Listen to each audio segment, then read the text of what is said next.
آج کا جو ہمارا سبق ہے وہ ہے سوال نمبر 8، یعنی حروف مفردات کتنے ہیں. ٹھیک ہے، اب یہاں پر دیکھیں حروف مفردات الف سے لے کر یا تک 29 حروف ہیں.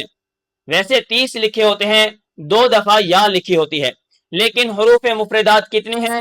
الف سے لے کر یا تک یہ 29 حروف ہیں. ان کو حروف تہجی بھی کہتے ہیں، حروف ہجا بھی کہتے ہیں، حروف مفردات بھی کہتے ہیں، اور اسی طرح اور بھی بہت سارے نام ہیں. تو یہ حروف جو ہیں یہ 29 ہیں. ٹھیک ہے، تو آج کا جو ہمارا سوال ہے وہ ہے حروف مفردات کتنے ہیں.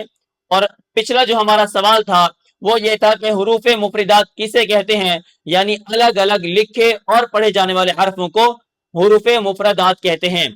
الف الگ لکھا بھی ہوتا ہے، پڑھا بھی جاتا ہے، با الگ لکھی بھی ہوتی ہے اور پڑھی بھی جاتی ہے، اس لیے ان کو حروف مفردات کہتے ہیں. یعنی الگ الگ لکھے ہوئے حرفوں کو مفردات کہتے ہیں. اور حروف مفردات کتنا ہے؟ یہ کل 29 حروف ہیں، ان کو حروف مفردات کہتے ہیں. یہ آپ نے بچوں کو سمجھا دینا ہے کہ حروف مفردات اسے کہتے ہیں جو الگ الگ لکھے اور پڑھے جاتے ہیں. ٹھیک ہے، یہ تختی کا نام بھی ہے. اس کے بعد حروف مفردات کتنے ہیں؟ تو یہ 29 ہیں. ٹھیک ہے، الف سے لے کر یا تک اگر بچے گننا چاہیں تو گن بھی سکتے ہیں. جب وہ گنتے ہیں تو یہ حروف 30 ہوتے ہیں، اسی لیے بچوں کو بتانا ہے کہ الف سے لے کر یا تک 29 حروف ہیں. دو یا جو ہے یہ 2 بار آئی ہے. ٹھیک ہے.